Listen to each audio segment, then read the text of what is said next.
नमस्कार। कैसे हैं? मेरे ख्याल से अच्छे होंगे और अपनी पढ़ाई लिखाई अच्छे से कर रहे होंगे। आज का टॉपिक है उत्तर प्रदेश, प्राकृतिक वनस्पति और वन्यजीव। प्राकृतिक वनस्पति और वन्यजीवों को ऐसे तो क्षेत्रीयता में बांधना कोई बहुत अच्छी बात नहीं है, लेकिन यूपी के सिलेबस में है तो इसको हमको क्षेत्र के हिसाब से यानी कि यूपी के हिसाब से हमको पढ़ना है। यूपी के कंटेक्स्ट में डायरेक्टली प्रश्न पूछे जाएंगे। उत्तर प्रदेश में प्राकृतिक वनस्पतियों के वितरण पर प्रकाश डालिए। उत्तर प्रदेश में पाई जाने वाली प्राकृतिक वनस्पतियों के प्रकार बताइए।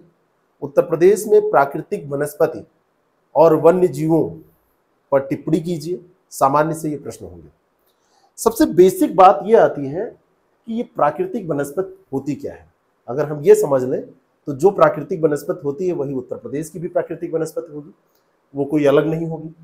प्राकृतिक वनस्पति किसे कहते हैं? जैसे आपने कृषि के बारे में पढ़ा होगा, आपने बागानी खेती के बारे में, बागानी कृषि के बारे में पढ़ा होगा, बागानों के बारे में पढ़ा होगा। तो जो खेती से फसल उत्पादन आपने किया, फसलें लगाई, जो यहाँ पर बागान आपने लगाए, इसमें और वनस्पति में क्या अंतर होता है? प्राकृतिक वनस्पति में, केवल वनस्पति नहीं, प्राकृतिक वनस्पति में यहां पर आप क्या कर रहे हैं? खेती कर रहे हैं। कहां पे? एक खेत है, इसकी जुताई कर रहे हैं,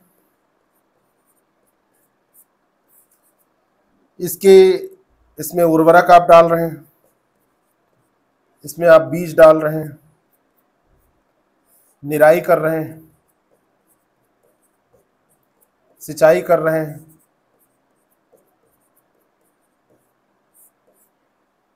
ये सारे काम आप कर रहे हैं कि जिससे ज्यादा से ज्यादा पैदावार आप प्राप्त कर पाए। लेकिन जब बात प्राकृतिक वनस्पति की होती है तो प्राकृतिक वनस्पति में ये सारे काम हम खुद नहीं करते। किसी भी तरीके का मानवीय सपोर्ट, किसी भी तरीके की मानवीय सहायता वहां पे नहीं रहती। मानवीय सहायता के बिना प्राकृतिक वनस्पति को जल मिलता है नेचुरली, यानी वर्षा से। प्राकृतिक वनस्पति को जो उर्वरता मिलती है, जो नेचुरल मृदा होती है, प्राकृतिक मृदा होती है, उसी से। किसी भी तरीके की निराई, गुड़ाई, सिंचाई ये सब नहीं होता है। तो इसको हम देखें तो ये जलवायु, मृदा जैसे कारकों पर डायरेक्टली निर्भर करेगी। तो जब इसका हम वितरण पढ़ेंगे तो जैसे मृदा का वितरण होगा, जैसी जलवायु होगी, तो ठीक इसी तरीके से मृदा व जलवायु पर ये इसका वितरण भी आधारित हो जाएगा। तो हमने जलवायु भी पढ़ ली है, मृदा भी पढ़ ली है। तो जहां जहां जैसी मृदा होगी, जहां जैसी जलवायु पाई जाएगी, वनस्पति भी ठीक उसी तरीके से पाई जाएगी। तो प्राकृतिक वनस्पति का वितरण मृदा और जलवायु के अनुकूल होगा। परिभाषा आपको करनी हो तो आप लिखेंगे किसी देश की प्राकृतिक वनस्पति उसे कहते हैं जो मनुष्यों की सहायता के बगैर उगती है और मृदा और जलवायु पर उनका विकास निर्भर करता है। प्राकृतिक वनस्पति का वितरण मृदा और जलवायु के अनुकूल होता है। ये आपका इंट्रो हो गया किसी भी क्वेश्चन का। 2-2.5 लाइन आपने ऐसे लिख दिया, कॉन्सेप्ट की बात है, आगे बढ़ गए। जब हम वितरण करते हैं, वितरण के बारे में अध्ययन करते हैं, वनों का वितरण, तो वितरण करने का जो आधार होगा वो हम एक भौगोलिक आधार पर कर सकते हैं और दूसरा यहां पर हम प्रशासनिक आधार पर कर सकते हैं, उनका वर्गीकरण। और इन्हीं वर्गीकरण के आधार पर हमको वितरण भी समझ में आ जाएगा, क्योंकि भौगोलिक आधार पर जब हम वर्गीकरण करेंगे तो कहां पर कौन सी वनस्पति पाई जाती है वो जलवायु और मृदा जैसे कारकों पर निर्भर करेगी। जलवायु में बहुत सारे कारक होते हैं, वहाँ का वायुदाब क्या है, वहाँ की हवाएं कैसी हैं, वहाँ का टेम्परेचर कितना है, वहाँ की रेनफॉल की प्रवृत्ति कितनी है, इसे बेसिक आपने पढ़ा है, आप समझ जाएंगे। तो भौगोलिक आधार पर हम उष्णकटिबंधीय और उष्णकटिबंधीय में एक विभाजन कर देते हैं पर्णपाती, और दूसरा उष्णकटिबंधीय में हम कर देते हैं कटीले। दो प्रकारों में हम इसको बांट सकते हैं। एक आपका हो जाएगा उष्णकटिबंधीय पर्णपाती,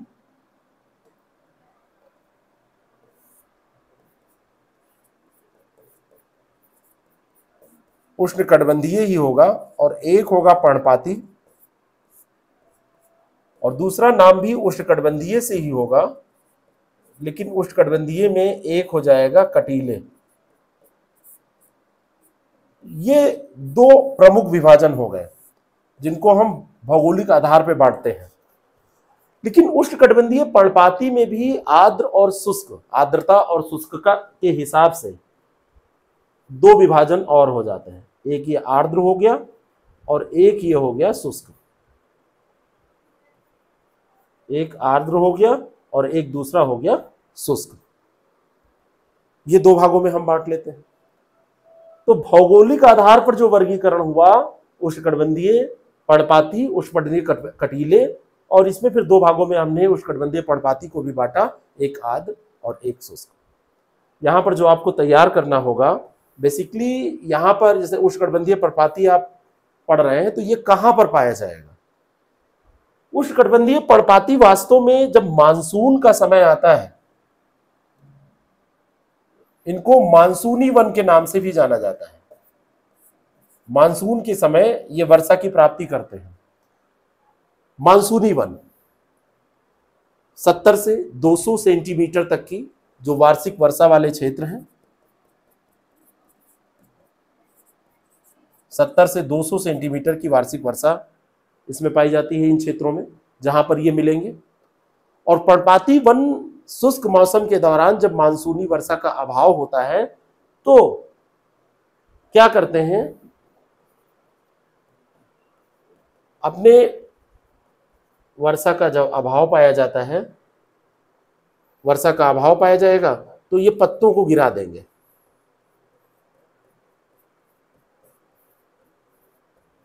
पत्तों को गिरा देते हैं, और पत्तों को गिराने का कारण होता है आर्द्रता को बचाना, नमी को संजो कर रखना। पत्ते ज्यादा रहेंगे, जैसे एक परिवार में ज्यादा सदस्य रहते हैं तो ज्यादा खानगी चाहिए, ज्यादा खाना बनना होगा, वहां पे ज्यादा राशन की व्यवस्था करनी होगी, तो ये पत्तों को गिरा देते हैं, तो इनकी पानी की खपत कम हो जाती है। ठीक है। अब जब ये गिरा देते हैं, तो जो ऐसे वन जो सदाबहार हैं, जहां पर हमेशा पर्णपाती, इनको इसीलिए कहा जाता है, जो पर्णपाती हैं, ये बात हो रही है वर्षा का अभाव, यानी कि यहाँ पे पर्णपाती वन, पर्णपाती तो ये गिरा देंगे, और दूसरा यहां पर पाया जाता है सदाबहार। भारत में ये मिलेगा आपको साउथ में, लेकिन यूपी में आपको नहीं मिलेगा। जो सदाबहार वन है, सदाबहार वन में जो बायोडायवर्सिटी है ये ज्यादा होगी, और इसमें पर्णपाती में बायोडायवर्सिटी देखेंगे तो कम होगी, क्योंकि इसमें हमेशा पत्तियां रहती हैं। ठीक है। अब उष्णकटिबंधीय पर्णपाती वनों को हमने कहा आर्द्र पर्णपाती वन। नॉर्मली वर्षा जो उष्णकटिबंधीय पर्णपाती वनों में हो रही है वो 70 से 200 सेंटीमीटर है, लेकिन इसमें एक विभाजन हुआ आर्द्र पर्णपाती। तो आर्द्र पर्णपाती यानी जहां वर्षा ज्यादा होती है, तो यहां पे रेनफॉल आपको मिलेगा 100 से 200 सेंटीमीटर के बीच में। ठीक है। वृक्ष कौन से पाए जाएंगे? सागौन मिलेगा कि नहीं मिलेगा, सेमल, महुआ, साल, ये वृक्ष यहां पर मिलेंगे आपको। आंवला, ये सारे वृक्ष आपको मिल जाएंगे, इत्यादि लगा दीजिए।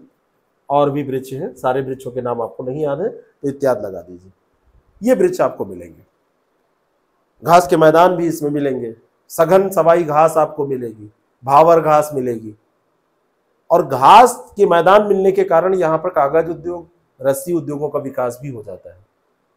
कई कई झुरमुट मिलेंगे आपको, बांस की झुरमुट, बांस की झाड़ियां दिखाई देंगी, है ना। और इनका जो एरिया है इसको आप मैप में दिखाइएगा। ये जो एरिया है आपको उधर मिलेगा बिजनौर, सहारनपुर,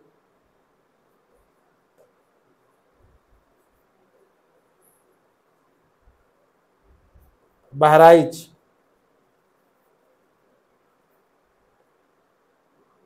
बरेली, रामपुर, मुरादाबाद, ये पूरा एरिया।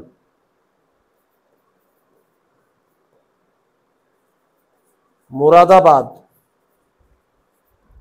उधर आप चले जाएंगे तो आपको महाराजगंज में, बलरामपुर में भी ये मिल जाएगा।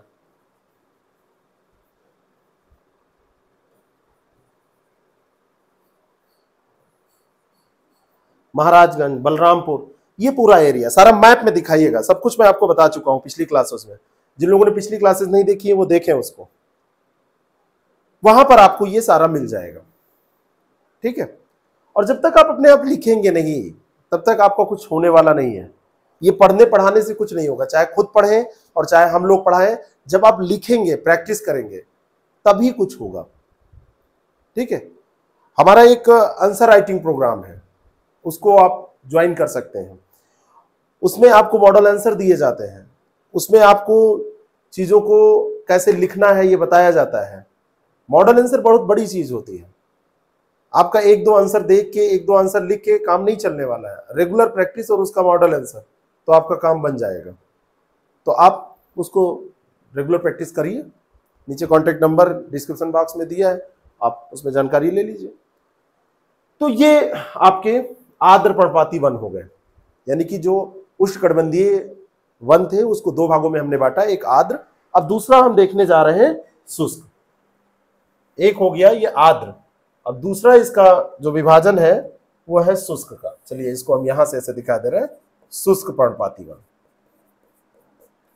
शुष्क पर्णपाती वन जहां पाए जाएंगे वहां पे रेनफॉल की मात्रा क्या होगी, कम हो जाएगी। शुष्क वाले में जैसे वहां पे 100 से 200, तो यहाँ पे 70 सेंटीमीटर से लेके 100 सेंटीमीटर के बीच में वर्षा पाई जाएगी। इसका पूरा एक विस्तृत क्षेत्र है। उत्तर प्रदेश में काफी मात्रा में, प्रदेश की कुल भूमि का आप देखेंगे तो लगभग 32% यही पाए जाते हैं। पूरा गंगा जो प्लेन है, गंगा का मैदान है, ये पूरा इससे कवर्ड है। ये आराम से आपको गंगा के मैदानी क्षेत्र में ये वृक्ष आपको दिख जाएंगे। इसमें आपको जैसे शीशम का वृक्ष है, शीशम का वृक्ष दिखता है, यूपी में शीशम का वृक्ष खूब आपको मिलेगा। जैसे आम का वृक्ष भी इसी में आता है। जामुन आप खाते हैं, बारिश होगी जामुन पकना चालू हो जाएंगे, जामुन का वृक्ष इसी के अंतर्गत आता है। ठीक है। जितना भी नीम है, पलास है, पलास के बारे में आप क्या जानते हैं बताइएगा, पलास की क्या महत्ता है। खैर है, बेल का पेड़ है, महुआ भी यहां पर हो जाता है, महुआ यहां पर भी मिल जाएगा आपको, है ना। आपको पीपल का पेड़, पीपल का पेड़ मिल जाएगा। ये सारे वृक्ष आपको मिल जाएंगे। ठीक है। तेंदू, तेंदू के पत्ते से बीड़ी बनाई जाती है, वो मिल जाएगा। घास फूस तो आपको मिलेंगे, झाड़ियां मिलेंगे। और ये पूरा जैसे घास के मैदानों के बीच बीच में पेड़ भी मिलेंगे। इधर इधर ऐसे ऐसे घास के मैदान है और बीच में आपको ये पेड़ मिल गया, एक पेड़ दिखाई दिया, फिर घास के मैदान है, फिर एक आपको पेड़ दिखाई दिया। तो इस तरीके से यहां पर संरचना आपको मिलती है और इसको हम कहते हैं पार्क लैंड परिदृश्य। इसका नाम देते हैं पार्क लैंड। पार्क लैंड जैसा दृश्य मिलता है, सीन मिलता है। ठीक है। एक अब ये हो गया, यानी कि उष्णकटिबंधीय को हमने एक आर्द्र में और दूसरा शुष्क में बांट दिया। दूसरा है उष्णकटिबंधीय पर्णपातीय था, तो आर्द्र हो गया और शुष्क हो गया। अब दूसरा आपका बचा उष्णकटिबंधीय कटीले वन। क्या बचे? उष्णकटिबंधीय कटीले वन। कटीले का मतलब ही होता है जहां पे वर्षा की मात्रा कम होती है। कांटेनुमा संरचना कहां पर पाई जाएगी? अर्ध शुष्क क्षेत्रों में। अर्ध शुष्क क्षेत्र है, यहां पर रेनफॉल की मात्रा 50 सेंटीमीटर से कम पाई जाएगी। 50 सेंटीमीटर से ज्यादा वर्षा यहां पर नहीं होगी, और इसी कारण से वर्ष भर जो इस पेड़ होंगे उनमें छोटी छोटी पत्तियां पाई जाएंगी, छोटी पत्तियां पाई जाएंगी, या फिर दूसरा आपको मिलेगा पर्णविहीन ये पाए जाएंगे, पत्तियां यहां पर पाई ही नहीं जाएंगी। पूरा साउथ का जो हिस्सा है, साउथ यूपी और साउथ वेस्ट यूपी, जितने दक्षिण के पठार हैं, उसके आसपास के जो एरिया हैं, आप आगरा चले जाइए, आप इटावा चले जाइए, है ना, आप झांसी चले जाइए, मथुरा, जालौन, बांदा, जालौन, बांदा, ये पूरे एरियाज में, ललितपुर है, महोबा है, ये सब नोट कर लीजिए, महोबा, ललितपुर, ये पूरा आपका एरिया है जहां पर उष्णकटिबंधीय कटीले झाड़ी नुमा वनस्पतियों का विकास होता है। बबूल है, चिरौंजी है, ढाक है, ये सब आपको मिलेंगे। यहां क्या मिलेगा? बबूल मिलेगा, ढाक मिलेगा, ढाक के 3 पात वाला ढाक, चिरौंजी के पेड़ मिलेंगे। चिरौंजी लाल नाम होता है, पुरानी फिल्में देखिए, होता है ना, चिरौंजी लाल, बड़े आदमी होते हैं अधिकतर ऐसे नाम वाले लोग। अपना नाम मत रख लीजिएगा कि आज से बड़े आदमी बनना है तो अपना नाम रख ले। साहुड़, ये सब पेड़ हैं जो यहां पर मिलते हैं।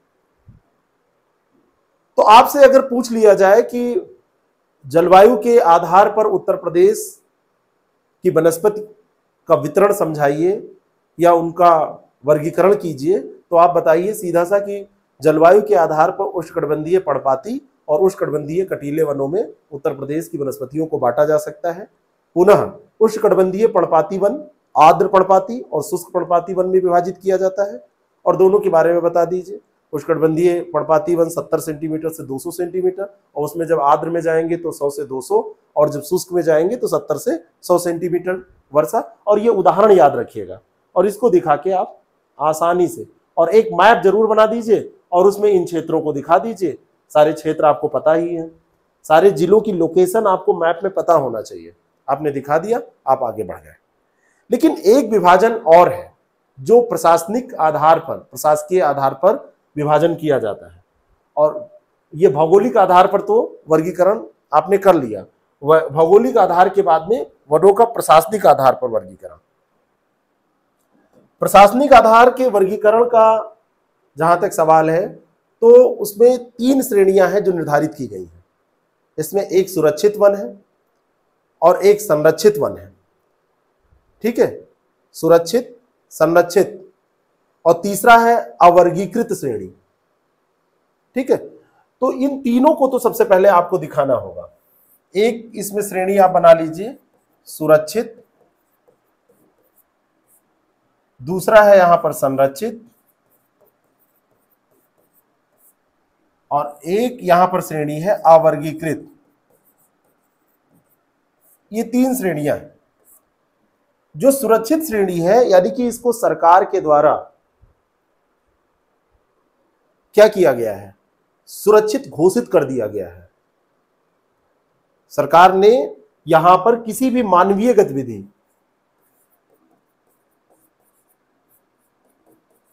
मानवीय गतिविधियों में क्या आता है, जैसे लकड़ी, चारा, है ना, जलाऊ लकड़ी, किसी भी उपयोग के लिए प्रतिबंधित कर दिया है। पशुओं को चरा भी यहां नहीं सकते। क्यों किया? क्योंकि इसकी उपयोगिता को देखा तो उपयोगिता में पता चला कि जलवायु की दृष्टि से यह बहुत इंपॉर्टेंट है।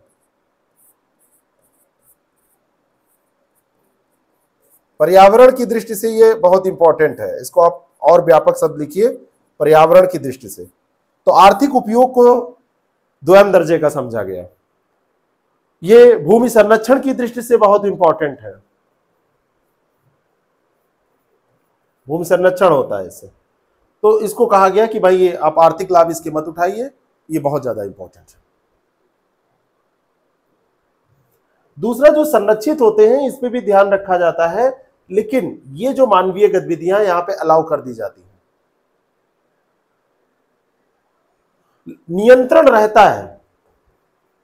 ऐसा नहीं कि पेड़ काट के उठा लाओगे वहां से, लेकिन जो टहनियां गिर गई हैं, जो घासें हैं, आराम से आप पशुओं को चरा लीजिए। जो पड़े हुए वृक्ष वगैरह हैं उन टहनियों को उठा लीजिए, उससे साफ सफाई भी हो जाती है। नए पेड़ पौधे जम रहे हैं उनको मत काटिए, किसी अन्य तरीके का कोई नुकसान मत पहुंचाइए, शासन प्रशासन वहां पर निगरानी रखेगा। तीसरा है अवर्गीकृत, जिसके बारे में शासन प्रशासन को बहुत ज्यादा चिंता नहीं रहती है, यहां पर कोई प्रतिबंध नहीं होता है क्योंकि ये उनके दायरे में ही नहीं है। अब कोशिश ये हो रही है कि ये अवर्गीकृत को संरक्षित या सुरक्षित में धीरे धीरे क्या किया जाए, शामिल कर दिया जाए। इसको शामिल करने से क्या होगा, इसको शामिल कर देने से जो हमारा वन क्षेत्र है जिसका लगातार नुकसान हो रहा है, घट रहा है, वो घटना बंद हो जाएगा। तो जब आप लिखिए तो आप कोशिश करिए उसमें ये मैसेज डालने की कि सुरक्षित और संरक्षित वन क्षेत्र की मात्रा बढ़नी चाहिए, मतलब उनका एरिया जो है वो बढ़ना चाहिए, वो कम नहीं होना चाहिए। ऐसा मत लिखिएगा कि भाई जंगल है तो उससे लोग मानवीय लाभ उठाए, मानवीय गतिविधियां वहां पे हो तो लोगों को आर्थिक लाभ मिलेगा। जंगल किस लिए, जंगल का क्या काम है, ऐसी सोच मत रखिएगा।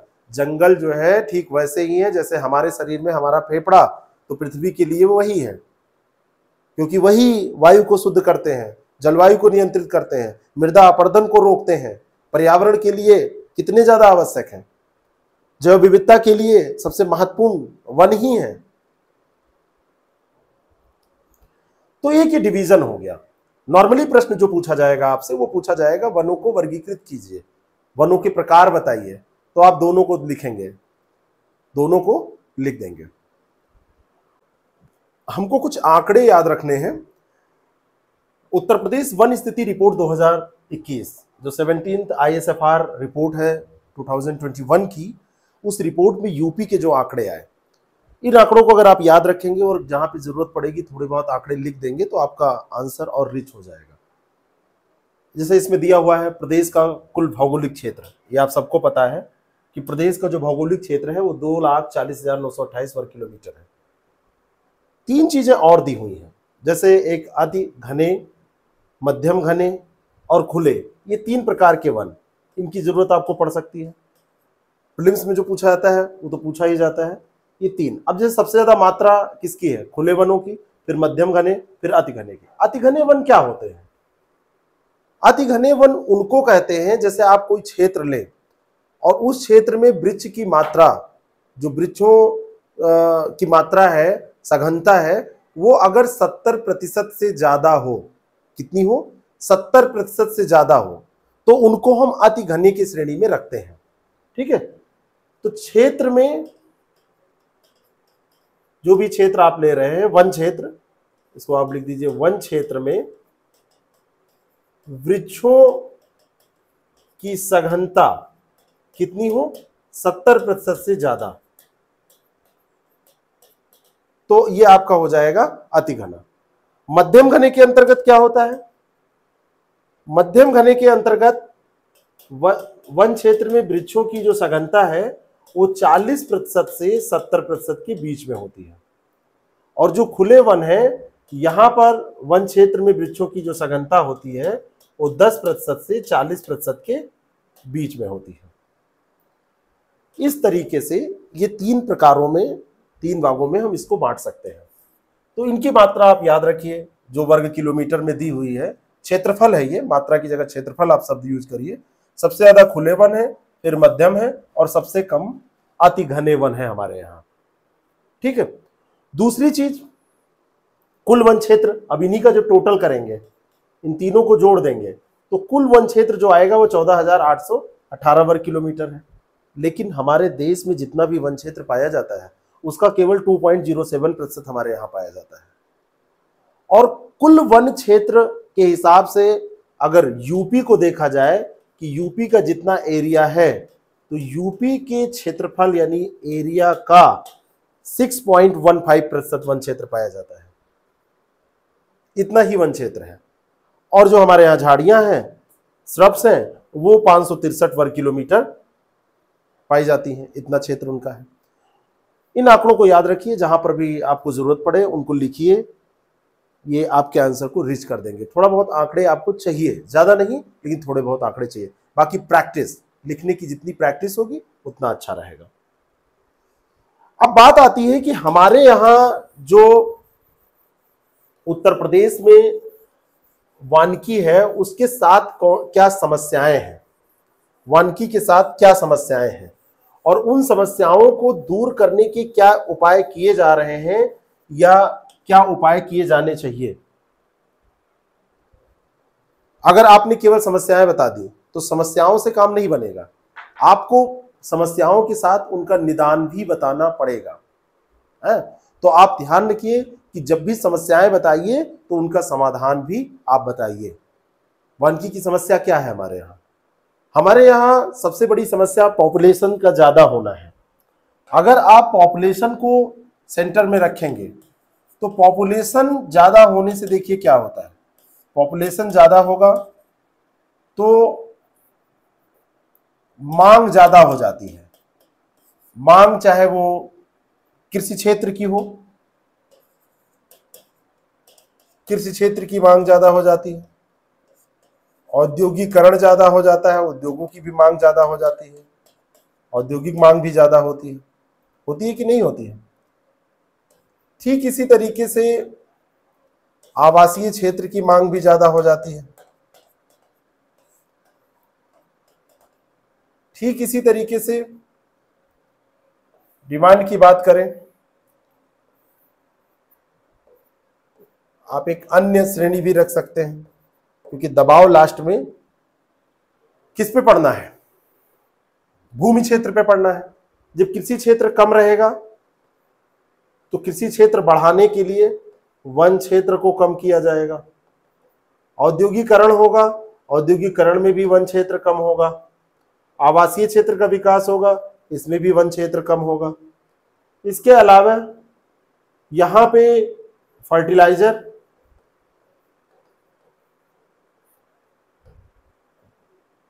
पेस्टिसाइड्स का इस्तेमाल होगा, ये पर्यावरण पर प्रतिकूल प्रभाव डालेंगे। औद्योगिकरण होगा तो औद्योगिकरण के साथ प्रदूषण आता ही है। प्रदूषण वो चाहे ध्वनि प्रदूषण हो, चाहे वो जल प्रदूषण हो, चाहे वो धुआं के रूप में आप देख रहे हैं वायु प्रदूषण हो, गंदा पानी नदियों में जा रहा है, जल को प्रदूषित कर रहा है, तो प्रदूषण तो साथ में आएगा ही। और आवासीय क्षेत्र के विकास के लिए हम वनों को सीधा काटते हैं। वन फेफड़े की तरह बिल्कुल कार्य करते हैं, मैंने आपसे कई बार ये बात कही। और जब आप उसको काट रहे हैं किसी भी कारण से, भाई मानव अपनी आवश्यकता पूरी करने के लिए ये प्रयास करेगा, तो आप उसको लगातार काट रहे हैं तो आप अपने फेफड़े को नष्ट कर रहे हैं। ठीक इसी तरीके से आप पृथ्वी के फेफड़े, जैसे आप सिगरेट पीते हैं तो आप अपने फेफड़े को नष्ट करते हैं, आप जब वन काटते हैं तो पृथ्वी के फेफड़े को नष्ट करते हैं। और जहां पॉपुलेशन ज्यादा है वहां पे तो वैसे भी ऑक्सीजन ज्यादा चाहिए, ऑक्सीजन नहीं होगी तो सांस कहां से लेंगे, कार्बन डाइऑक्साइड कहां से खपेगी, टेम्परेचर कहां से कंट्रोल रहेगा, अपरदन को कैसे रोकेंगे, जलवायु कैसे नियंत्रित रहेगी। अब अनियंत्रण जलवायु का परिणाम आप देख सकते हैं। अचानक बारिश होने लगती है, कभी कभी बारिश का जब मौसम आता है तब बारिश नहीं होती है, कभी देर से बारिश हो रही है, कभी एडवांस मानसून आ रहा है। ये सारे प्रभाव आप देख रहे हैं।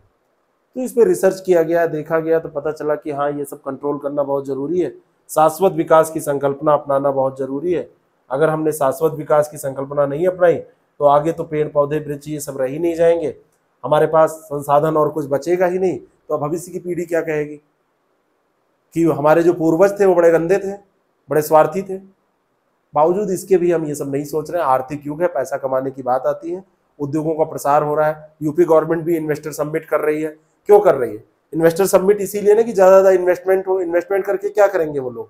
पेड़ पौधे लगाएंगे? पेड़ पौधे नहीं लगाएंगे, और उद्योग लगाएंगे, जमीन को ऑक्युपाई करेंगे। जहां वन क्षेत्र होंगे उनको काटा जाएगा। जहां पे डेवलप हो सकते थे वन क्षेत्र, वो नहीं डेवलप हो पाएंगे, है ना। तो हमारे यहां जो भौगोलिक स्थिति है वो भी जिम्मेदार है। हमारे यहां वानिकी कार्य को प्रोत्साहित नहीं किया जाता है। हमारे देश में ही पूरी ये समस्या है, क्योंकि हमारे देश का भी जो लेवल है, जो होना चाहिए टारगेट, जो वो उसको अचीव नहीं कर पाया है ना। 23%, 24% के आसपास हम हैं, और होना चाहिए कम से कम 33%। इसके लिए लगातार गवर्नमेंट कोशिश करती रहती है। बहुत सारी योजनाएं हैं जिनको चलाती रहती है, उनको मेंशन आपको करना है। जैसे कृषि वानिकी योजना है, इनको बस मेंशन करते चले जाइए। एक योजना यहां पर लिखिए, कृषि वानिकी योजना।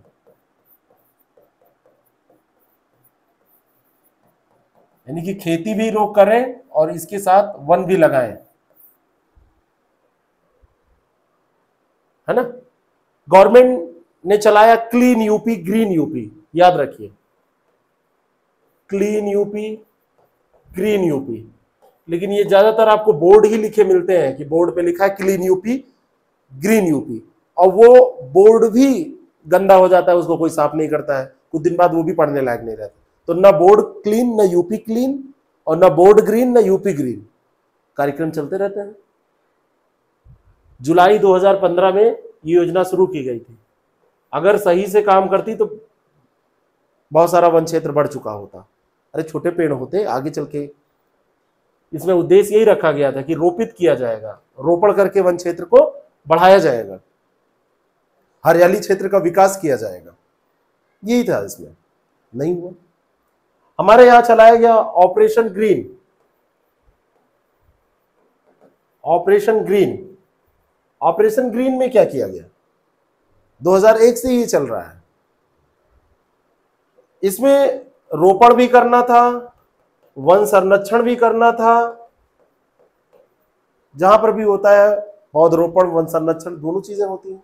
2001 में इसको चलाया गया। ये भी बहुत ज्यादा ध्यान नहीं दिया गया। योजना का उद्देश्य बढ़िया रहता है, लेकिन क्रियान्वयन सही नहीं हो पाता है ना। हम लगातार वनों को काट रहे हैं, इमरती लकड़ियां उससे कलेक्ट कर रहे हैं, लेकिन कभी हमने सोचा एक दिन खत्म हो जाएगा। तो अगर आप इंडस्ट्रियल उपयोग कर रहे हैं तो इंडस्ट्रियल उपयोग के लिए आप लगाइए पेड़। औद्योगिक पेड़ लगाने की भी योजना होनी चाहिए, इंडस्ट्रियल प्लांट। तो इसको भी शुरू किया था गवर्नमेंट ने कि हम प्लाईवुड उद्योग है, जितनी भी आप देखेंगे अमेजॉन से इतना बड़ा सामान आएगा, उसकी पैकिंग इतनी बड़ी रहेगी, बड़ी सी। अमेजॉन, फ्लिपकार्ट, मिंत्रा आप यूज करते हैं, तो छोटा सा सामान, उसके पीछे इतनी बड़ी पैकिंग। आपने कभी सोचा है कि वो डिब्बा कैसे बनता है? कैसे बनता है? कहीं ना कहीं कोई पेड़ काटा गया होगा, कोई वन क्षेत्र नष्ट किया गया होगा, तो वैसे पैकिंग के डिब्बे बने होंगे। हालांकि बहुत सारी कोशिशें की गई हैं, लेकिन बावजूद इसके अब उधर प्लास्टिक बचाओ अभियान जब चलता है कि प्लास्टिक से बचो, प्लास्टिक नहीं यूज करना है, तो सारे लोग फिर ये कागज वाले पे आ जाते हैं, और कागज को बनाने में भी तो पेड़ पौधे काटे जाते हैं। तो इसके लिए इंडस्ट्रियल आप प्लांटेशन करिए, इंडस्ट्रियल प्लांटेशन करके आप करिए। कृषि योजना जो वानिकी योजना है, इसमें क्या था? इसमें था कि किसान को उपज भी दे दी जाए और किसान को भागीदार बना लिया जाए, किसान की भागीदारी इसमें हो जाए। तो अगर इसको लाभ मिलेगा तो ये वनों को नष्ट होने से बचाएगा, वनों की सेवा करेगा। उपज में इसको चारा पत्ती भी दे दी जाए, लकड़ी भी दे दी जाए जलावन वगैरह की, नुकसान ना पहुंचाए पेड़। छोटी मोटी जरूरतों के लिए अपनी जो आवश्यकता है वो पूरी कर सके। कुछ ऐसी वृक्ष प्रजातियां लगाई जाएं जो आसानी से हो जाए, बहुत सेवा ना करना पड़े, और ग्रामीणों को इसमें शामिल किया जाए। जो ग्रामीण लोग हैं, ग्रामीणों को भागीदार बनाया जाए। इस तरीके की ये योजना कृषि वानिकी, और वो खेती किसानी के साथ अपना इसकी भी देख रेख करते रहे, तो जो वृक्षारोपण होगा वो आम लोगों के हित में होगा। नहीं तो आप सड़कों पे देखो, लोग पेड़ लगा के आते हैं, गवर्नमेंट पेड़ लगाती है तो लोग उसको उखाड़ ले जाते हैं, उखाड़ के फेंक देते हैं, क्योंकि वो जो बीच की जगह है उस पर वो भैंसियां बांधते हैं अपनी। अब वो भैंस कहाँ बांधेंगे, है ना। तो खैर अब इस पे पाबंदी लगी, लोग जागरूक भी हो रहे हैं, लेकिन अगर लोगों को शामिल कर लिया जाए, कृषि वानिकी स्कीम इसीलिए लाई गई कि उनको भी लाभ होगा तो उसको नुकसान वो नहीं पहुंचाएंगे। ठीक है, तो इस तरीके से ये योजनाएं हैं। बाकी जितनी भी करंट अफेयर में आपने पढ़ी उनको शामिल कर लीजिएगा, 4-5 योजनाएं लिखिए कि ये समस्या है कि हमारे यहाँ वन क्षेत्र कम है, लेकिन गवर्नमेंट लगातार प्रयास कर रही है। लेकिन गवर्नमेंट के जितने काम होते हैं वो सब दिखावे वाले ज्यादातर होते हैं। इतने दिए जलाए, इतने पेड़ लगाए एक साथ, आगे वो बचे मर गए कहां चले गए उसका कोई मतलब नहीं है। बाद में पेड़ों में पानी डालने वाला कोई नहीं है, तो बाद में भैया पानी नहीं डालोगे तो वो बचेंगे कैसे। आपने तो एक बार लगा दिया कि फलाने मंत्री जी आए और उन्होंने बिल्कुल इतना विशाल वृक्ष लगा दिया, और विशाल वृक्ष 1 फीट का था ना उस समय, 1-1.5 फीट का वृक्ष था, और विशाल वृक्ष तो बनेगा 10 साल बाद, 10 साल जब रहेगा, और बोर्ड रोड लग गया और पता चला कि 2 महीने बाद वो सूख गया। और मंत्री जी 2-4 पेड़, कितने मंत्री है, 2-2 4-4 पेड़ लगा भी देंगे तब भी कुछ नहीं होना है उससे। व्यापक पैमाने पे जन जागरूकता भी इसमें जरूरी है। सारे लोग पेड़ लगाएं तो उसकी देख रेख भी करें। पेड़ लगाने के बाद में भी बहुत सारे दायित्व होते हैं, तो केवल प्रचार सामग्री, केवल दिखावा। आज तो ज्यादातर पेड़ 5 जून को आपने देखा होगा स्टेटस पे पेड़ लगे थे, व्हाट्सएप की स्टेटस पे कौन सा पेड़ पलेगा बढ़ेगा उसमें फल लगेंगे, और 6 जून से सब गायब, फिर वही स्टेटस लगने लगे। फिर अगले साल 5 जून आएगा तो फिर 4 जून की रात से लगाना चालू कर देंगे। तो इसको थोड़ा सा दूर करने की जरूरत है। तो आपका एक हिस्सा ये कंप्लीट हुआ, उत्तर प्रदेश में जो वन है, वनों को कैसे कैसे संरक्षित करने का प्रयास कर रही है गवर्नमेंट, यहां तक हमने कवर किया। अब वनों के साथ साथ वन्यजीव भी जुड़े होते हैं। नेक्स्ट क्लास में इसको हम देखेंगे अगले लेक्चर में। वन्यजीव जो है, वन्यजीवों का अगर संरक्षण आपको करना है तो वन तो जरूरी है ही है, लेकिन वन नष्ट हो रहे हैं, वन्यजीव भी डिस्टर्ब हो रहे हैं, और वन्यजीव और वन दोनों को एक साथ आपको पढ़ना है ना। कहीं भी आप पढ़िए तो एक दूसरे पर अस्तित्व इनका निर्भर है, इनको अलग करके आपको नहीं देखना है ना। जू बनाने से ज्यादा अच्छा है कि हम वनों में जीवों को संरक्षित करें। तो चाहे वन्य जीव हो, चाहे पक्षी अभ्यारण्य हो, चाहे राष्ट्रीय उद्यान हो, इनके बारे में नेक्स्ट क्लास में हम डिस्कशन करेंगे। उनके भी संरक्षण की भी जरूरत है और उसमें भी हम प्रयास करते हैं। ठीक है, थैंक यू सो मच। हम मिलते हैं। बाकी एक हमारा प्रोग्राम है जिसके बारे में मैं आपको बताना चाहता हूं। उस प्रोग्राम को आप लोग ज्वाइन करिए। अगर आप मेंस लिखना चाह रहे हैं भविष्य में या लिख रहे हैं तो वो प्रोग्राम आपके लिए बड़ा बेनिफिशियल है। ये जो बेसिकली प्रोग्राम है ये आंसर राइटिंग का प्रोग्राम है, और इस प्रोग्राम में हमने मॉडल आंसर देने की बात कही है। मॉडल आंसर हम दे रहे हैं, और मॉडल आंसर जो है वो ये मान के चलिए ऐसा मॉडल आंसर होगा जो आपको ये दिखाएगा कि कैसे आंसर को लिखते हैं, कैसे आंसर को लिखें तो ज्यादा से ज्यादा अच्छा मार्क आपको मिल सके, कैसे आंसर को करें तो आप स्पीड अपनी मेंटेन कर सके, बना सकें। ये हमारा पूरा प्रोग्राम है। तो अभी ये स्वदेशीय हमने यूपी पीसीएस मेंस के लिए स्टार्ट किया है, और इसको अगर आप ज्वाइन करते हैं तो जो क्लासेस चल रही है इसकी क्लासेस की पूरे क्लासेस की एक्सेस आपको मिलेगी, 5वीं और 6ठे पेपर की। साथ साथ में हम इसमें बहुत सारी चीजें, माइंड मैप, नोट्स, उत्तर लेखन में मॉडल आंसर तो हम दे ही रहे हैं, नोट्स ये 5th और 6th पेपर का, और बाकी राइटिंग जो होगी वो सारे पेपर की होगी, पहले से 6ठे पेपर की, ये सब दे रहे हैं। तो आप चाहें तो इससे जुड़ के और अपनी तैयारी को एक स्तर पर पहुंचा सकते हैं। अभी एग्जाम दे रहे हैं वो लोग तो करें हैं, जिनको अगले साल एग्जाम देना है वो अगर 4 आंसर रोज लिखते रहेंगे, सीखते रहेंगे कैसे लिखा जाना है, मॉडल आंसर ही तैयार करते रहेंगे, तो उनकी बहुत अच्छे लेवल की तैयारी हो जाएगी। क्योंकि सिलेक्शन मेंस के नंबर से ही होना है। सिलेक्शन आपका ऐसे नहीं होना है कि बस आपने प्री पास किया किसी तरीके से और फिर आप बैठ गए और तिलिस्मी चिराग अपने जलाया, जिन निकला पूछा क्या चाहिए, मेंस में बहुत अच्छे नंबर 70%, ऐसे नहीं होगा। आपको लिखना पड़ेगा, प्रैक्टिस करनी पड़ेगी, क्योंकि जब आप ये लापरवाही कर रहे हैं तो दूसरा कोई बैठा रात दिन अपने सफ़ेद पेज काले कर रहा है।